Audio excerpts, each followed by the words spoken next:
Hit the restart button.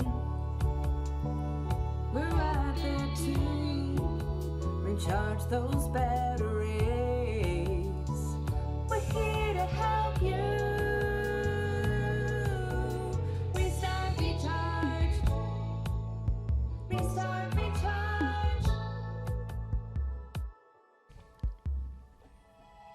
Aloha, everyone. I am Katie Ritter. And I am Justin Thomas, and this is the Restart Recharge podcast, a podcast for coaches by coaches. We bring you the tips and tricks to help you in your everyday work as an instructional technology coach, or, whatever they call you in your school district. So hopefully you're going to leave this episode with us today feeling just a little bit less on your own coaching island. We have an awesome episode today. It's going to kick off a 4-part series all about coaching cycles. So for today, listeners are going to walk away from this episode prepared to initiate some buzz for their coaching program. Our guests, Tyler Erwin and Emily Cowan, are going to share their tried and true strategies for designing a coaching cycle program that you can use in your district, from the pitch and marketing to setting up the systematic structures for success. So I'm excited to kick this one off. Yeah.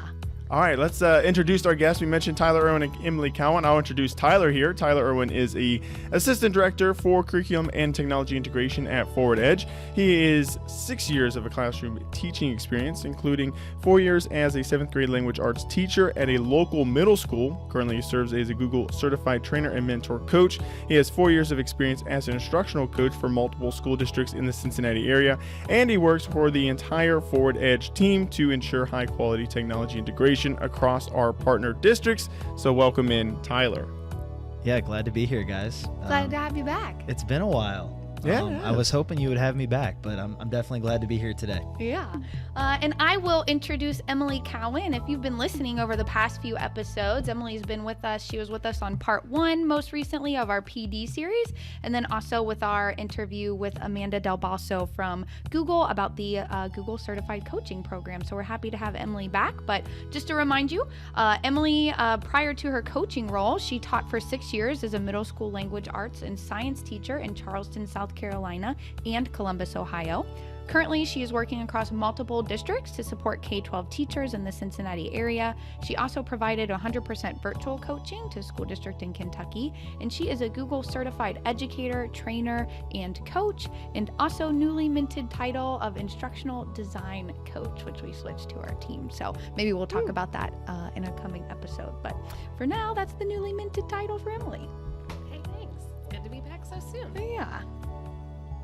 Okay, so guys, we're going to kick off this 4-part series talking about coaching cycles, hoping it's the perfect time of year for our listeners. It's September. I think everybody's probably back in school now who's listening. So welcome back. Hopefully you're kicking the year off right, and hopefully starting to think about how you can implement these really structured coaching cycles to create deep, sustainable change for teachers. So when we say that, could you guys just kind of as simplistically as you can, what's the elevator pitch for, what is a coaching cycle? Yeah, I think for me, the biggest thing is, as a coach, you want to deepen your impact. And that's what I try and pitch this as to teachers is, it's personalized one-on-one time where we work together towards some sort of sustained goal. And that can change depending on the teacher, the grade level, the students, whatever, all the different variables that teacher has going on in their teacher life. So that's the big thing for me, is to really help them see progress and growth in their own technology integration, and it's tailored to their needs, which I think is key. Excellent. Mm-hmm. Emily, what's your elevator pitch? I don't know. I think I would echo everything Tyler said. For me, I try to maybe not use the term coaching cycles particularly with teachers. And so I kind of use my elevator pitch to say, hey, it's an extra set of hands, an extra set of eyes, an extra brain that comes with you for planning, and I can co-teach and I can help you reflect on your lesson. So I kind of look at it from that lens to translate it to the teachers. But other than that, exactly what Tyler said, it's ongoing meetings with a specific group of teachers to really help them grow in a specific area. Excellent. I like the spin of maybe not using the term with them to maybe set them up to be a little scared of it, but still telling them what it is, all the benefits. Yeah, really great pitches there. But let's go with this game show idea of, so you want to start a coaching cycle. Obviously, if you want to do so, there's a very specific group of people that you have to get on board, and that is your administration. So how do you present this to your admin to kind of get them on board with having you then implement coaching cycles with your teachers? Yeah, I think most admin, when you take this idea to them, most of them have a couple of like criteria that they want it to meet. They don't want it to overburden their teachers. They definitely want it to be something that is useful and practical for them. And I think ultimately they do want to see some sort of progress. Like, what are you going to be tracking? Like, what are you going to be working on? What's the theme or the focus for your meetings with the different staff members that I have? And once you clarify those things, that, look, this is really to make their job easier, we're going to be focusing on things that directly impact the classroom, the students. And yes, we are going to be tracking our meetings throughout this entire cycle. We are going to possibly have them fill out some sort of self-evaluation at the beginning and then at the end, so that they can even see their growth as well. I think when you clarify those things for them and then let them know that it is specifically tailored to each teacher and their needs, they're completely on board, because it also makes their job easier as well. So I think those are the big things that you want to clear up right away. And let's be honest too, you have to make it clear that it's not going to add any more work to the admin's plate. Yes. And once that checkbox has been clarified, then you're pretty much good to go. Yeah, I totally agree with Tyler. I also think that in my experience, admin don't always understand what the coaching cycle is. So for me, it's kind of showing them the difference between these one-off meetings based on appointment schedules or appointment opportunities versus this ongoing coaching cycle. So really highlighting how the teacher, like Tyler said, gets to pick their goal. It's tailored to them, and really changing a problem of practice. And, having experience in doing coaching cycles in the past, anytime I'm trying to pitch it, because I am kicking it off in a district this year that hasn't done it in the past. So some of those conversations were wrapped around the successes I've seen in teachers. So giving them that real, tangible example of what can happen in a coaching cycle has also helped get them on board. And then I know that there's also kind of this fear of, how are we going to get people involved? Like we said earlier, like Tyler said, we don't want to burden the teachers. We don't want it to be one more thing. So giving them ideas for incentives to get people to actually sign up, because it does sound a little scary, to be honest, committing that much time. So offering them ideas, like, I know some of us, the schools offer CEUs or contact hours for teachers that work with the coach, or waiver days during PD days, because they are spending so much time professionally developing with the coach on their own time. So those are some of the things that I do to kind of get them more on board, or just encourage if they already are on board. Yeah, I think you mentioned making it tangible for them, not only what the outcomes will be, but even like, what's the schedule going to look like? Like, how long will this span? What are you going to do in some of the meetings when you're meeting with these teachers? Like, what's the purpose of the first few meetings and the middle few meetings, and how do you wrap things up? And then, like you said too, administrators, they like to reward their teachers in a variety of ways. So whenever you can bring in those incentives, I know one of the districts I worked at did give them a waiver day, and like, it extended their spring break by a whole day. And what a benefit to get when you get an extra day of spring break and everyone else has to go to like some PD sessions. So that kind of shows that, yes, as an administrator, you value the time and effort that teachers are putting into these formal coaching cycles, and you see its value and its worth for them in their own growth and development. So the more tangible you can make it, the more you can just kind of lay it out to them and say, hey, as long as you give me the green light, I'll take it from here. Usually admin are on board. Yeah, I love that. I want to touch on just a couple of things that you guys said. Tyler, I'll start with you since it's most recently in my head, but you mentioned it kind of like just getting them to sign off on things. You guys know how big of a proponent I am, like make the admin's life easier. I know that I've suggested it on the podcast too, and with you guys in one-on-ones, but actually, you said it, Tyler, have it like laid out, like actually put it in a document where it outlines like what are the 8 to 9 weeks or however long you're going to, however many meetings you're going to have. Like, what does that look like? What's discussed? And Emily, that kind of pulls into your point that I wanted to touch on, and you said, and I love that tip that you just gave, is actually highlighting some of those bright spots from like what have been the outcomes for the teachers and for that classroom impact. What are those problems of practice that the teachers are focusing on, so that the admin can see this is more than just like getting your email cleaned up, right? This is like making really deep, meaningful impact for teachers. And if you haven't ever done coaching cycles, like, so Emily, in your instance, you're lucky because you're on a team with other coaches. You've already done this in other schools. But if you were a coach just starting out in a district and you're by yourself and no one's done these before, how do you highlight those bright spots? So I would just suggest to other people that, reach out to your coaching networks, ask what types of problems of practice they've worked on, and use those examples when you bring it to your admin and teacher as the types of things that can be worked on.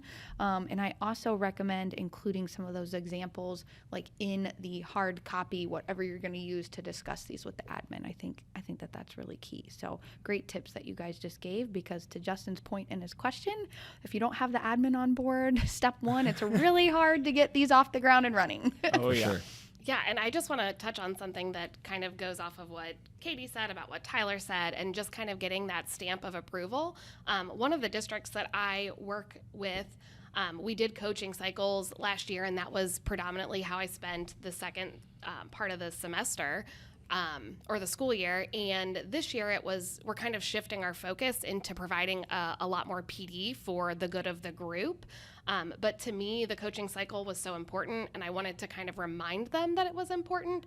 So if you do have a district that's kind of not as open to coaching cycles, or that's not their first priority, I encourage you to find the time in your schedule, even if it's not as frequent, just to highlight how important it truly is, so that you can build those bright spots, so you can advocate for it in the future. Absolutely. Great. So next question. So once you've got the admin on board, how do you then get some of the teachers on board, especially if your teachers are feeling a little bit like they're on the fence? I think a lot of times we see teachers feeling like, oh my gosh, this is going to be one more thing on my plate. So how do you kind of overcome some of those hesitations?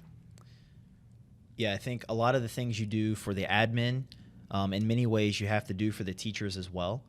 So you want to really make your expectations clear. This is how many times we're expected to meet. This is when we'll meet. This is how long it will take. These are some eventual outcomes that other teachers have had when they've done coaching cycles. If you can, whenever you can, you want to get those allies on your side who have done coaching cycles in the past, so that they can kind of speak positively about it.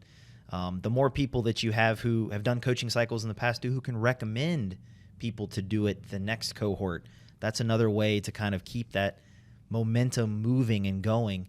But if you're starting from scratch, definitely clear expectations. You also want to let them know that, like, I am here to help you, to make your job easier. This is not going to be an added burden.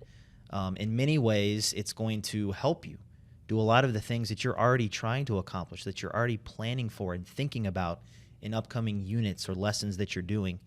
And I think the other thing, too, is you just want to give everyone a fair shake. And so what I mean by that is you don't want this to be, oh, well, only the teachers who don't use technology, like those are the teachers I'm targeting. Yes. Or, right? Can we hit the applause button right there? Right? Yeah. We should have that ready to go. Yeah. Or even like, this is only for new teachers to the district who just got hired on or who are fresh out of college because, they need the most help in sharpening their teaching skills. So you want to make the program available to everyone. You want to show positive examples of veteran, experienced, great teachers doing coaching cycles, and of course, newbies or those with low-tech confidence doing coaching cycles. So there's a lot of ways just to make it appealing, something that's going to help them, that is going to be, not waste their time. Mm-hmm. You just have to give them that reassurance that, like, when I come in during your plan bell, we're not going to waste time. This is going to be something that really does benefit you and your students. And if you can keep that as the focus, teachers typically buy in. To kind of take what Tyler said, but flip it from the coach perspective, if the coach were hesitant to start coaching cycles, I absolutely encourage you to try them. For me, it was really about the relationships that I built. I built more meaningful relationships with the teachers that I worked with in coaching cycles. I got to know them on a more personal level, and I felt like that really translated to the work that we did together.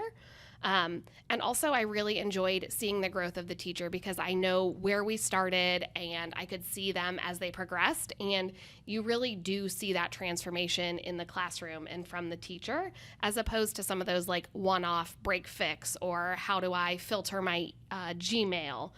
So it really is rewarding in that aspect. And a lot of times you get to see the impact on student learning. And like Tyler said, this can help grow your coaching program in general because when teachers see what other teachers are doing with you, the word spreads and your calendar starts to fill up. So, even if it's not a ton of teachers that you're working with right off the bat and you just have, 2 or 3 that will work with you, it will grow your program. And I would just add to that real quick, looking at the question again and seeing where Emily's coming from. I think that for me, when I started coaching cycles, those were my favorite days on site. When I knew that I was going to be doing coaching meetings and going in and doing classroom observations or co-teaching, or we were going to be goal setting together or whatever it was, those were typically not only the days that went the quickest and felt the most fulfilled, but at the end really clarified like what my role was.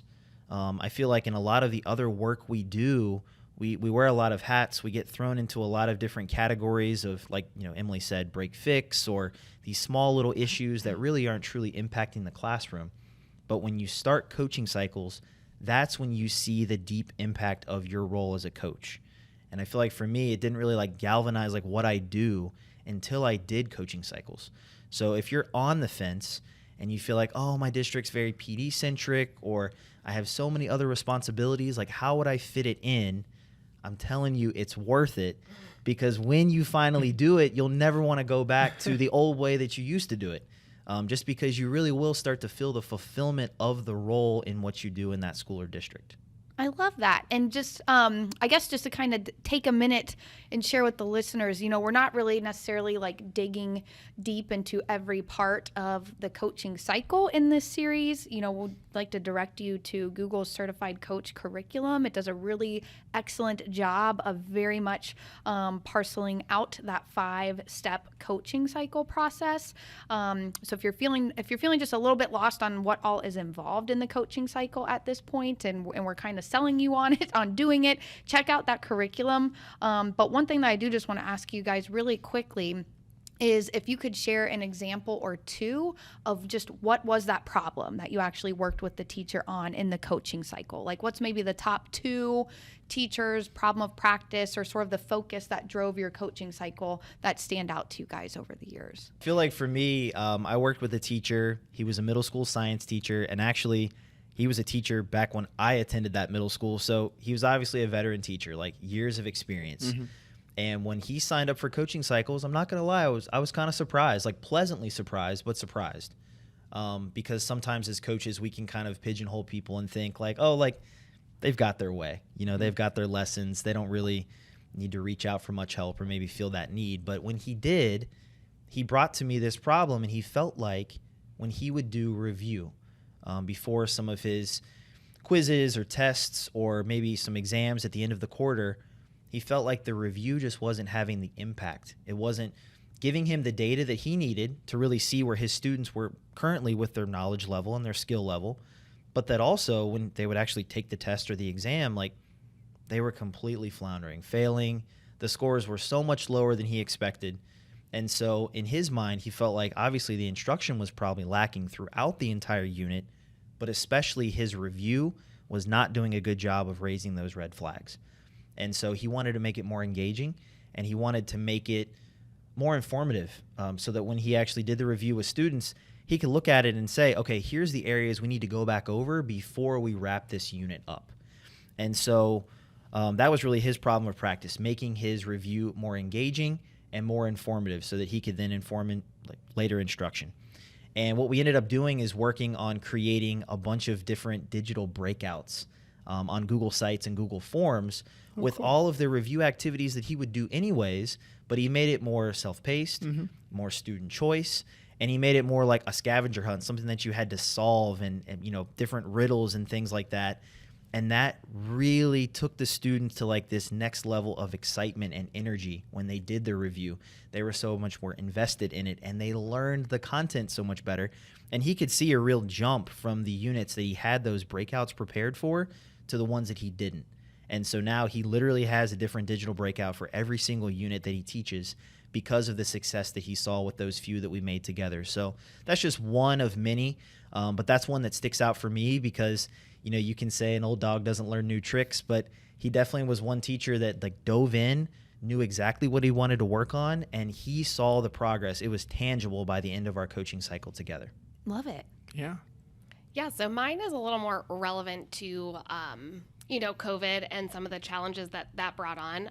One of the teachers I was working with had the issue that her students were not communicating in her classroom. They were hybrid learning, so they would maybe sometimes use the chat, but the students who were in class in person didn't talk to each other. They didn't talk to the hybrid students. And as an English teacher, discussion is one of the big pieces that she typically worked on. And she did come from a Montessori background, so for her, discussion is huge and not kind of sticking to the norm. So her problem of practice obviously was getting her students to collaborate and communicate. And so we focused on ways to get them communicating where they didn't necessarily have to speak, because we realized that a lot of it was that fear of speaking up and your voice being heard in the classroom and on Zoom. And so we spent the whole time trying different strategies. We looked at Parlay, and so students were able to discuss and interact with one another in the virtual platform, and it went really well. We focused on using breakout rooms and having them come back with tangible evidence of their discussion, because when she would pop into the breakout rooms before, she noticed that they were completely silent. One person would speak up in class and pretend that the whole group talked, but they did not. So by bringing Jamboard into that to allow them to have something to show for their discussion, and so she was so thrilled with those tools and those strategies that's not just a COVID solution, but that's something that she wants to use long term, because she really did see the benefits. And we never would have gotten there kind of like on a one-to-one. You had to have coaching cycles for that. So it was really beneficial to her. And then I think the students as well, because it really did. Her goal was to increase engagement by 80%, and she really did have over 80% of her students interacting after some of those strategies. That's awesome. Yeah. That's really cool. I was just going to share. I know. I saw you had something over there. I know. I was debating if I was going to share it or not, but I'll share just a couple of the, just really quick, not necessarily adding the background, but I just think like hearing it in a short and sweet how might we statement is also really helpful. So one of our other coaches, Brooke, this was actually a slide that she created with the teachers that were going through the coaching cycles with her. And it's examples like how might we flip instruction to provide more critical thinking activities during class time? How might we engage students in deep analysis of credibility and bias in World War I propaganda? How might we maximize limited instructional time to teach both social studies and ELA content? And then this one always gives me the goosies and makes me cry a little bit when I think about it, but give students with speech difficulties an opportunity to better connect with their teachers. So I won't steal her thunder in case she ever comes on and talks about that one, but there's a good feel-good story behind that too. So thanks, guys. I didn't mean to totally derail us. I just think sometimes it's helpful for when a coach who has never done a coaching cycle before to think about what does this even look like? What are really the types of things that we will be doing? How is this different than me just checking in on a teacher, fairly frequently? So thanks for sharing those. Those are great stories. Those were great stories. And I'm always like that type of person that's like, well, what are you talking about? Like, what is an example? So I think that's really good to put those out there as well. Now, Tyler, you had mentioned more people that wear multiple hats. We do multiple things with coaching. So some of our listeners might be wondering, what is the difference between coaching cycles and just kind of your door-to-door coaching? So we'll get to that here after a moment's break from our sponsors. Looking for a program that reaches all teachers in learning new tools to integrate in their lessons? Edu Badges is the answer. Edu is an anytime, anywhere badging program that is designed to take bite-sized tools for instruction and teach teachers how to use them. Edu has received the ISTE Seal of Alignment for Educator Standards, and each badge in our expanding library is aligned to the ISTE standards and the SAMR model. Learn more about the program that teachers call addicting at forward-edge.net/edubadges. Instructional coaches support teachers, students, administrators, and really everyone in the district. In fact, research shows that instructional coaching is one of the most impactful forms of professional development that results in improved teacher instruction and student achievement. But who is supporting the coach? Forward Edge provides multiple year-long mentorship options recommended by the Google for Education Certified Coach Program to help you gain the valued support you need as an instructional coach. Visit forward-edge.net to start giving PD to the ultimate PD providers. Welcome back. We have Tyler Erwin and Emily Cowan joining us here for the first part of this series that deals with coaching cycles. And I had asked prior to the break, what is the difference kind of between a coaching cycle and more of that door-to-door coaching? If you could maybe kind of elaborate on that. Yeah, I mean, we touched on it a little bit in the previous question. It's really just the depth at which you go into things. Sure. And I think it's the focus too. Typically, when you're doing things more door-to-door coaching, the informal drop-ins or pop-ins, it's going to be like that on-the-fly, in-the-moment help. You know, hey, something's not working on my LMS, or I need help with this upcoming lesson plan. I want to make sure that this game's set up and ready to go. As opposed to when you're doing the coaching cycle, I think the focus moves away from the teacher's needs and it moves more to like the student's needs and the classroom impact. And that's not to say that sometimes those on the fly, pieces of advice or help don't impact the classroom. Of course they do. But when you really start to take the focus off of the in the moment things and bring it to more of the in-depth planning and the decisions you make as a teacher to really impact students, I think that's the difference between what you get from a coaching cycle versus your pop-ins. And so once again, as I mentioned earlier, it took the fulfillment level up a notch for me as well, just because I felt like I was like really doing the job as it's intended to be done once I started to do coaching cycles instead of the more like random on the fly engagements that I would have before. And if I could hit the retweet button, I would say everything that Tyler just said. I feel like a lot of my door-to-door, we'll say door-to-door salesmen, I felt like I was focusing on the tool or fixing something that was broken. And like Tyler said, coaching cycles really allows you to address a problem of practice. So you're identifying, the teacher's telling you what's wrong, but you're helping them identify what the underlying issue is. And then you're giving them multiple ways to find their way out of that situation. So it's not just, one tool to fix this or one whatever. It's really allowing you to give them options to solve the problem the best way that works for them or the way that impacts or enhances student learning the most. All right, guys. So now kind of the fun part, I think, with this question where we get to learn from you, your successes and maybe your failures or your fail forwards to put a little bit of a positive spin on it. But explain how you personally started coaching cycles in your districts. And if you can kind of highlight maybe those successes and sort of what you learned from and you did it differently next time. Yeah, so for me, coaching cycles were sort of a collaborative effort between myself, Forward Edge, and the district I was going to be working with. So like that was my goal, to come there and once a week and do coaching cycles. And so that was such a treat because like that was my only focus. I knew that I could come in, invest all my time and energy into the program and not really have to worry about anything else. So because that's how it started off, I was able to go through each of the different grade level teams with one of the curriculum directors, and we were able to actually like sit down and explain to all the teachers in person like what coaching cycles would be like, how often we would meet, like when we would do all of these things we've already talked about. And so that was just an awesome way to start things off because not only did it clarify like what coaching cycles are for the teachers, but it had that level of credibility because here I had someone from the district with me supporting everything I was saying. And so, that may not be your case or your situation, but the more support you can get from the district, the better. And once again, the clearer you can make the expectations, the better. And then from that point, we actually started off the very first time I did coaching cycles, we had teachers film a short audition video. And so we were expecting there to be a lot of people to sign up because once again, at this district, they were giving you an extra day of spring break if you did coaching cycles. And we got a lot, but definitely not as many as we expected. And when we asked people why, it was because they did not want to do the video. So this was in the age before COVID and before we were on Zoom every day of our lives.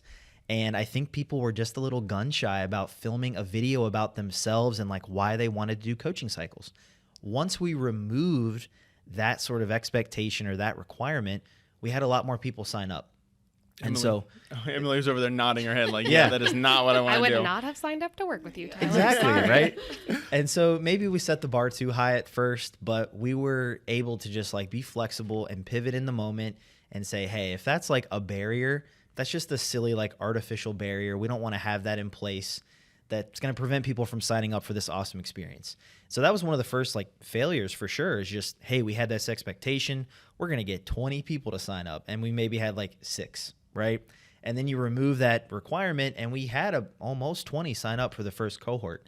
So it was pretty amazing in that way just to see the response from all the different teachers in the district. And, I can't stress once again some of the questions we've already touched on. Get your admin on board. Get their support. Make it tangible. Let the teachers know exactly what you're going to be doing, how they sign up, when you're going to be meeting. And so once we had the cohort in place, we made the schedule, and we just started meeting together, right on cue. And I think overall, even though there were some minor failures and some fail forwards, there was a lot of success with my very first coaching cycle. And I feel like if you're on the fence still, you'll have the exact same experience. There might be things that you redo or rethink, but most of it is going to be an extremely positive experience. Yeah, I like everything that you said, and being on a team that shares resources. Tyler had shared that Google form where they were asked to record, and I had modified so that they could type or record themselves, and that still I think was a little bit of a hindrance to who ultimately submitted. So moving forward, I completely removed that piece and just said, like, do you commit to working with me for this many weeks? Do you commit to this many meetings? Which has been helpful. But honestly, I'm excited to start them this year. Like I said, one of my districts is doing it for the first time. And so, I've really gotten the opportunity to get this off the ground running in a very positive way. And that looked like the admin carving out time at the last staff meeting of the school year, where I had about 15 minutes to just kind of plug what coaching cycles were, what I could do for them, and to kind of remind them to think about it over the summer, just because we know our teacher brains never truly shut off. So while you're planning for the school year or, packing up your classroom, if something pops into your head, jot it down or be thinking about things that you could work with me next year. Because I know that sometimes you get to coaching cycles and they're like, well, I don't really know, especially if you're doing fall coaching cycles, I don't really know what my problem is. I don't really know what I want to work on. So getting started ahead of time is a really great way to do it. I've used Canva to create flyers that I'm going to spam their inboxes with when we go back. Usually I try to keep it like funny and light and not too informational, but I have emails prepared to send out just so that they know constantly what's going on and what's coming. And one of the things I'm most excited about is that they actually carved out time on their PD day, not for me to provide actual PD, but for teachers to come in, get a refresher on what coaching cycles are. And then I'm also supposed to use that time to kind of like workshop some goals or help them kind of brainstorm what they could work on in a coaching cycle. So I think that's really going to promote and ensure that I do get people signed up. So, especially we talked about it this morning that teachers are not necessarily totally ready for PD right now. So I think that's a great use of that time. Yeah. Awesome ideas. All right. Someone on our team once said, coaching cycles can be compared to a pair of jeans. Everyone prefers a different fit. I don't know who that was, but it's interesting. And I think it's kind of cool because I think that's probably true with We're talking about genes. But let's talk about districts as well, because it's true. Every single district probably has a little different style of what they would want to accept as a coaching strategy. So how would you suggest finding the right fit for your school district, and more specifically, thinking about planning that structure for the coaching cycle? Yeah, I think that that's something that Emily and I can both really speak to, because we are in very unique and like different circumstances. So when I first started out, like I mentioned earlier, 1 day a week, like that was my only focus. And so I could do coaching cycles with no other responsibilities or attachments, and I could just fill up my schedule. So every bell of the day I was meeting with a different teacher or doing a different classroom observation or whatever it might be. That's likely not your situation if you're listening to this podcast now. It's very unlikely that all you're doing in your district is coaching cycles. And so you need to look at how many days am I in the building? What hours of the day would be best to meet for coaching cycles? What other responsibilities do I have on my plate? And that's one of the things that we work through with all of our coaches is how many days of the week are you going to offer coaching cycles? Is it going to be quarter-based, semester-based? How many weeks are you going to do coaching cycles for? How many teachers are you expecting to have in your cohort? For some of us, it may just be 1 or 2 teachers a building. For other coaches, you may be able to fill up your plate and do 8, 10, or more coaches or more teachers in your coaching cycles. So it really just depends all on where you're working, what their schedule is like, what their needs are, what other responsibilities you have. And then once you figure out all those different variables, then you can start to put a schedule in place that aligns with that 5-step coaching model from Google, where you can say, hey, week 1, we're going to do phases 1 and 2 of the 5-step model. And then, maybe throughout weeks 2 and 3, we're going to focus on phase 3 and then move on to the other phases throughout the rest of the cycle as well. So it just gives you that opportunity to really think about what's going to fit the needs of your teachers best and make sure that you're maximizing your time and, of course, giving the attention to the other responsibilities that you have. Yeah, so it's going to look a little different for me this year. Generally speaking, kind of like Tyler said, I plan for 8 meetings over 16 weeks, so it usually runs about a semester, which has been really beneficial because those off weeks have allowed me to pop into classrooms for informal observations or co-teach or just some general time between our meetings so that I can research and collect information or prepare something for my teachers. But this year, it's going to look quite a bit different. So I'll be able to meet with any teacher every other week, but I will not be in those buildings on the in-between weeks. So I will still be kind of figuring out what that might look like. So it might be meeting with them 1 time a month, and then the other time that I'm in the building that month, I will probably be then doing my observations and my pop-ins, so to speak. But no matter what your structure looks like, I think that you're going to see growth. So I think it is important to kind of build that in. I know I've always done semesters, but I think one of my districts this year is even thinking about quarters. So Yeah, I was actually going to ask that as a follow-up question with you guys. So I think most of the people on our team do it on a quarterly basis to allow for those 8 meetings every other week so that the teachers aren't committing to like 8 weeks in a row without having an off week in the coaching cycle. For me, in my experience, I always found that teachers are more responsive to that because they know it seems like less of a commitment for some reason instead of like 8 to 10 or however many meetings you're going to have of weeks in a row of giving up your plan bell on a certain day every week. So I was just going to get your guys' feedback on that and kind of your experience and if you think teachers are more responsive to that or not. Yeah, so I have done both. I've done both where you have a week off in between and you're maybe like flip-flopping between different groups of teachers, and then where you just go straight through and do 8 or 10 weeks straight. In my experience, it's best to have the off week, not only to give the teachers a bit of a break, but also for you to like give you the time you need to come back to the table with options and ideas and to follow up on all of the plans that you made in your previous meetings. I think another thing that's really key with this is just to ask, because there are some teachers, they want to do 8 straight weeks because like they have something upcoming. Their goal is maybe a unit that they want to do a month or 2 from now. It's maybe not next semester. So if you're extending it out over a period of 16 weeks, maybe over 2 quarters, the unit that they want to work on could be done and gone by then. And so I really do think it's best to be flexible when you can, put the structure in place and kind of let them know, hey, here's some of the things I've noticed when I have done 8 straight weeks or a quarter-based coaching cycle. But if that's what you'd like to do, I'm all for it. So the more flexibility you can give them, the more adaptable you can be, the better.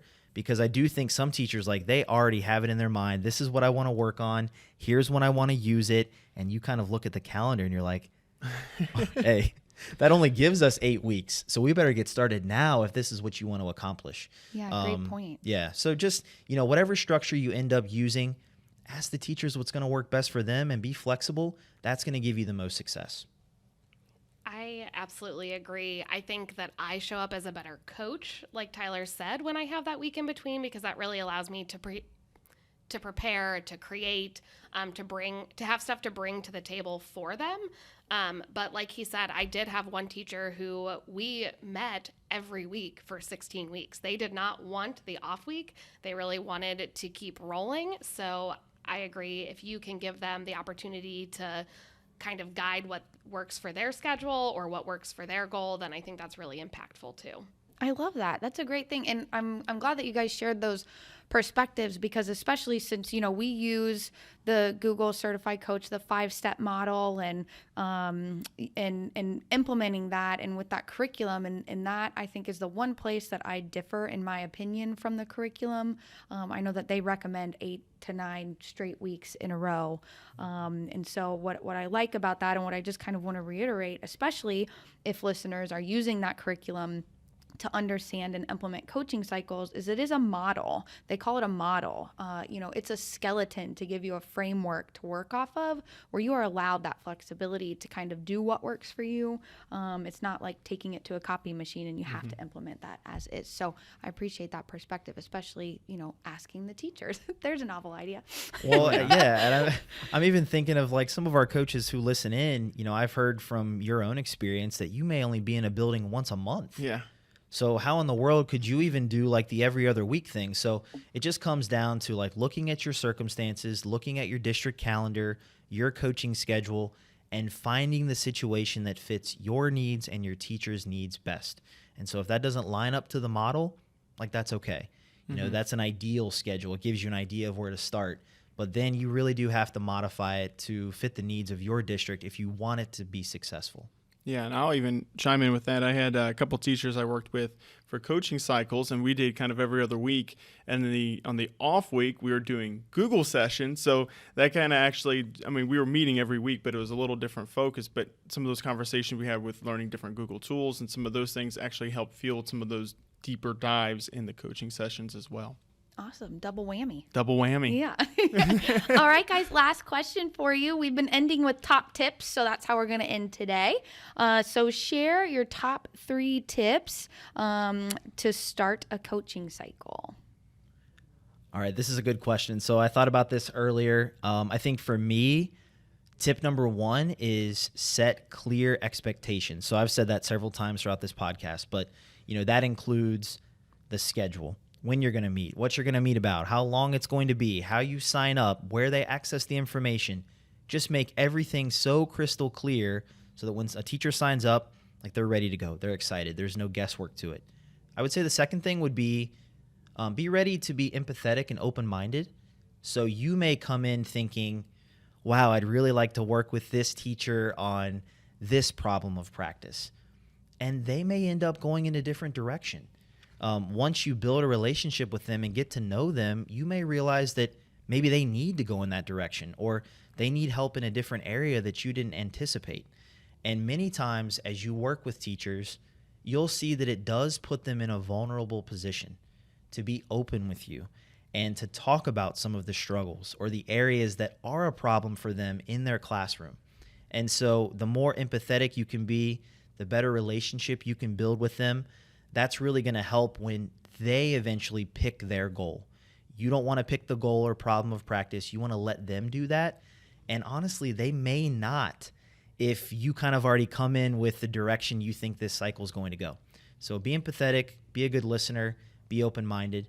And then I would say lastly, just keep it fun. And so when you go to meet with them, keep it fun and beneficial. So make sure you're always bringing something to the table as well. Yes, the teacher is going to be doing the bulk of the work. It's still their classroom. It's still their content. It's still their students. But you do want to continue to bring things to the table to show your worth, to benefit the teacher, and to give them the insights and knowledge that they need. And when you do that, it is a fun experience. So you can keep it light, joke with them, build that relationship. But the better you can come prepared, the more beneficial it's going to be for everyone. All right. Well, mine are different, but those were really good, Tyler. I was going to say, start by preparing your like dream team coaching cycle. And that looks like picking teachers of all ability levels, all different content areas. Generally, that can come from teachers that you already know well or you work with frequently. If you are a first-year coach, then I recommend you spending the first few weeks of the school year really building relationships and kind of finding those people. Maybe that means you run a shorter coaching cycle, like 6 consecutive weeks or, whatever. But find the people that you think would be a good fit. If you have coached before, you someone said it earlier, I think it must have been Tyler, about using the people who have been in your coaching cycles in the past to recommend people for your upcoming, but kind of have an idea in mind of people that you can go to and seek out and invite personally, because I do feel like personally inviting people to participate in coaching cycles helps.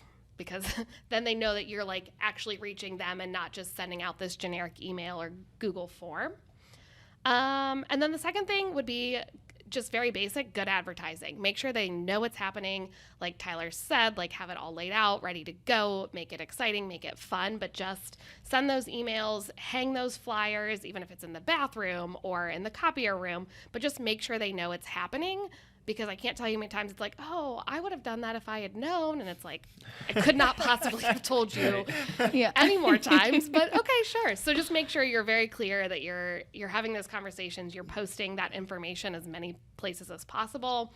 And then kind of like what Tyler said, plan ahead.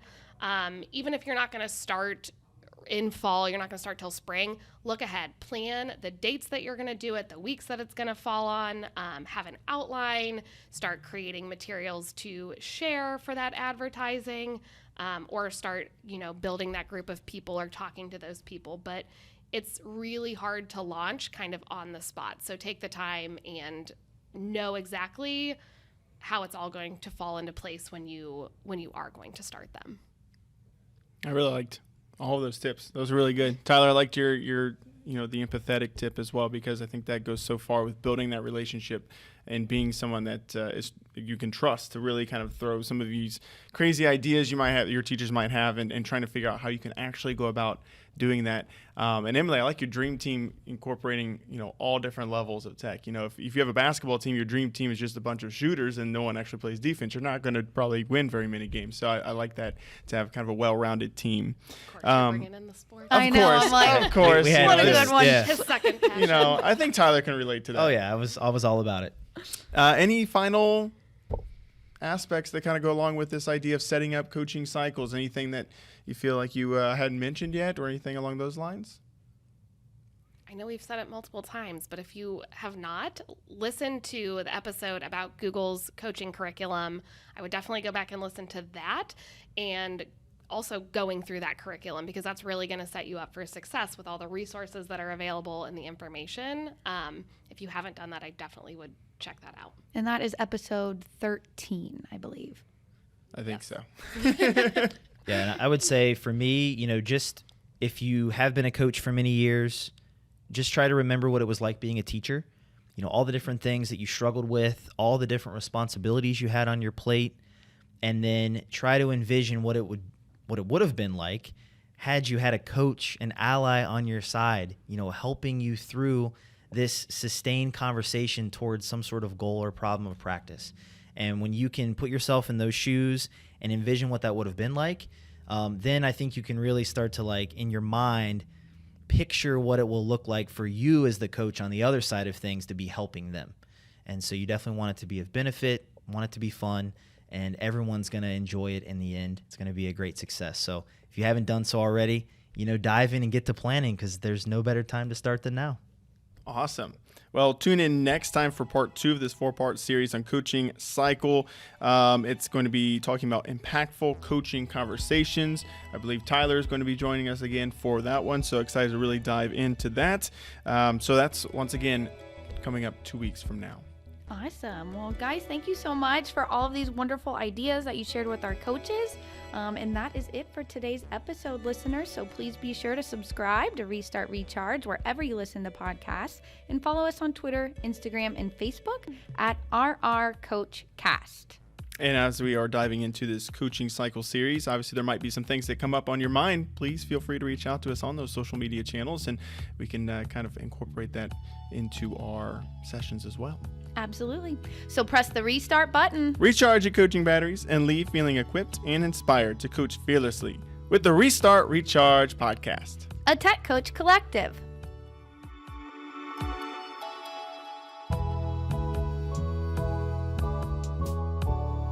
Yo, edit this. Edit that out. Sorry, edit this out.